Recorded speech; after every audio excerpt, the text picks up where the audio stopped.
Daily post Haryana देख रहे हैं पर मैं हूं आपके साथ आकृति वर्मा। हरियाणा में मानव अधिकार आयोग से जुड़े मामले थमने का नाम नहीं ले रहे हैं। लगातार मामले पुलिस के खिलाफ ही सामने आए हैं। ये खुलासा हरियाणा मानव अधिकार आयोग की रिपोर्ट में हुआ है और सबसे ज्यादा मामले प्रताड़ित करने और एफआईआर दर्ज ना करने के सामने आए हैं। और आपको ये जानकर हैरानी होगी कि पुलिस के खिलाफ ही सबसे ज्यादा मामले सामने आए हैं। हरियाणा में राज्य पुलिस ही मानवाधिकार के हनन की शिकायतों में सबसे आगे है। पिछले 6 साल में कुल मामलों के मुकाबले 45% शिकायतें हरियाणा के खिलाफ आई हैं। इनमें भी प्रताड़ित करने और एफआईआर दर्ज नहीं करने के सबसे अधिक मामले हैं। ये खुलासा हरियाणा मानव अधिकार आयोग की रिपोर्ट में हुआ है। आयोग के आंकड़ों के अनुसार पिछले 6 साल में आयोग के पास कुल 18,659 शिकायतें आई हैं।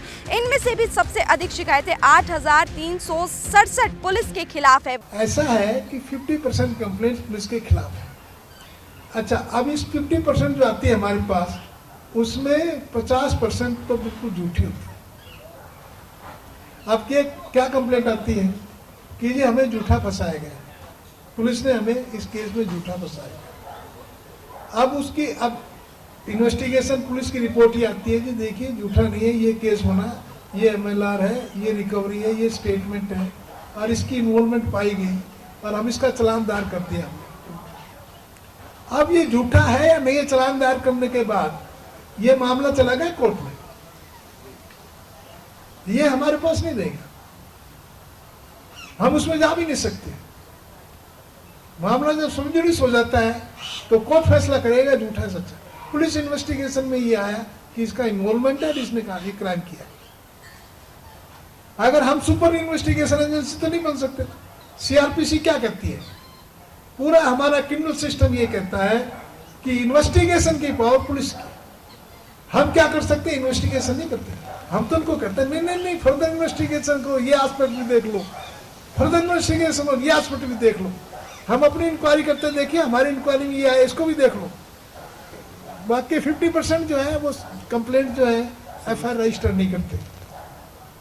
थाने में बुलाया, जैसे कि उत्तर में हमें पीट दिया, तो अब जो पीटने के एलिगेशन लगाते हैं उसमें कोई एमएलआर कटाए, वहां जाके तो बात बनी। सिर्फ ओरली कह दिया मुझे पीटा, अब उसका कोई एविडेंस लेके नहीं आए। अब सीसीटीवी कैमरे जो लगे हैं, अब हम उनसे कहते बताइए सीसीटीवी कैमरे दिखाइए। सीसीटीवी कैमरे लगाने का मकसद ही सुप्रीम कोर्ट का ये है कि वहां की एक्टिविटी सब रिकॉर्ड हो जाए, क्या बोल रहे हैं, क्या वो कर रहे हैं। अब सीसीटीवी कैमरे से 1-2 केस में हमने ऑर्डर लिया, नहीं देखिए इसमें आपको सही दिख रहा है कि आप इसमें इससे बदतमीजी कर रहे हैं। आप बदतमीजी का एक केस है, उसमें जो है उसको जो है कपड़े उतार दिए उसके, उसमें हमने कंपनसेशन दिया कि भाई वो बोला जी देखो फोटो जेल के भीतर खड़ा है, एक अच्छा पहन रखा है इसने। तो उसमें बड़ा इंटरेस्टिंग बात आई, उसमें पुलिस ने ये स्टैंड ले लिया, एक पर किसी एसपी ने ले लिया कि जी हम तो जो है सभी के कपड़े उतार देते हैं। हमने कहा तो और बहुत बड़ी मूवमेंट वाले से बोले जी क्यों उतार देते हैं, बोले जी वो नाड़ा रोहड़ से फांसी ना लगा ले।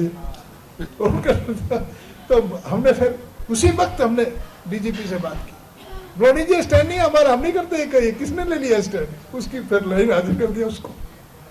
वहीं इसको लेकर जेल मंत्री रणजीत सिंह चौटाला का भी बयान सामने आया है। जेल मंत्री का कहना है कि जेलों में ह्यूमन राइट्स वायलेशन का किसी भी तरह का कोई मामला सामने नहीं आया है। उनका कहना है कि अगर किसी भी तरह का मामला ऐसा उनके सामने आता है तो वह इस पर कड़ी से कड़ी कार्रवाई करेंगे। आइए सुनवाते हैं आपको क्या कुछ कहना है जेल मंत्री रणजीत सिंह चौटाला का।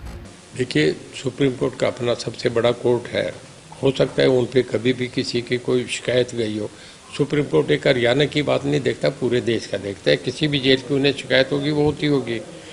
पर हमारे यहाँ ये है कि हरियाणा की जेल में अभी एक पार्लियामेंट्री कमेटी गए थे जिसके 12 मेंबर थे, विजिट करके गए। वो ये देखने आए थे कि ह्यूमन राइट पे कहीं कुछ नहीं हो, उनको अपने जो सर्विसेज है वो मिल रही है कि नहीं मिल रही। उन्होंने अंदर देखा कि कैदी कैसे आते हैं, उसके बाद उन्हें बैरक में कैसे शिफ्ट करा जाता है, उसके बाद उसका खाना कैसे मिलता है, उसको रहने की सुविधा कैसी है, उसकी घर में मुलाकात कैसी होती है, टेलीफोन पे कन्वर्सेशन कैसी है, जब पैरोल मिलती है तो उसको टाइमली भेजा जाता है कि नहीं भेजा जाता, मेडिकल उसको एड कैसे मिलती है, ये चीज़ें उन्होंने एक देखनी थी। 12 मेंबरी कमेटी थी, सारा उन्होंने चेक करके ये कहा जो ऑन रिकॉर्ड लिख के गए हैं वो मैं आपको दिखाऊंगा। उन्होंने लिखा है, उसके सुशील मोदी जी चेयरमैन थे उस कमेटी के। जैसे डिफेंस की है, रेलवे की कमेटी है, ऐसे ही उनकी एक कमेटी थी। वो लिख के गए कि बहुत बेहतर व्यवस्था, लगता है कि घर में भी ऐसी व्यवस्था नहीं हो सकती। बहुत बहुत बधाई सुशील मोदी, ये उन्होंने लिख के गए। ये कमेंट है, ये बहुत बड़ा कॉम्प्लीमेंट है। हमारी जेलों में देखिए, कोई आदमी 100% तो कह दे कि सब ठीक है, तो वो नहीं हुआ करता। पर बहुत कुछ हमारी जेलों में उन्होंने कहा कि बहुत जो बेहतरीन जेलें हैं उनमें आपकी ये एक जेल है। तो मैं नहीं समझता हमारी जेलों में इस तरीके का, और बहुत मैं इस मामले में कड़ाई से लेता हूँ। कभी भी किसी स्टूडेंट को ऐसे नहीं, आज तक कभी किसी मिनिस्टर ने सब स्टूडेंट जेल को बुला के मीटिंगें नहीं ली। मैंने 2 बार पूरे स्टूडेंट जेल बुला के उनकी मीटिंग ली है। एक बार तो हमारे सीएम साहब भी थे, मैंने रिक्वेस्ट करी कि आप भी आएँ। 6 घंटे की वर्कशॉप चली, जिसमें हमारे सीएम साहब थे, मैं था, हमारे होम सेक्रेटरी थे, हमारे डीजीपी जनरल थे, डीजीपी जेल थे, जो रिटायर्ड डीजीपी थे उनको भी हमने बुलाया, तिहाड़ के डीजीपी को भी बुलाया, और सब में सामने खुल करके उसी वक्त 6 घंटे उस वर्कशॉप में ये फैसला दिया कि हमारे जितने स्टूडेंट जेल हैं, इन पे पहले ये नहीं था, उन्हें तुरंत गाड़ियाँ दे दी गई, नई स्कॉर्पियो सबको दी गई, सबको यूनिफॉर्म दिए गए, सबको मोबाइल दे दिए गए। और खाना हमारा बहुत इम्प्रूव करा है, पहले से बहुत बढ़िया है। सब टाइमिंग्स हमने बदल दी, हर तरीके से। जेल में टाइम भी जो टॉक्स है वो हमने 5 से 10 मिनट बढ़ा दिया। हमारी जेलों में ऐसा नहीं है, फिर भी हम कोई कह दें कि नहीं हुआ करता है, एक्सेप्शन तो हर जगह होता है।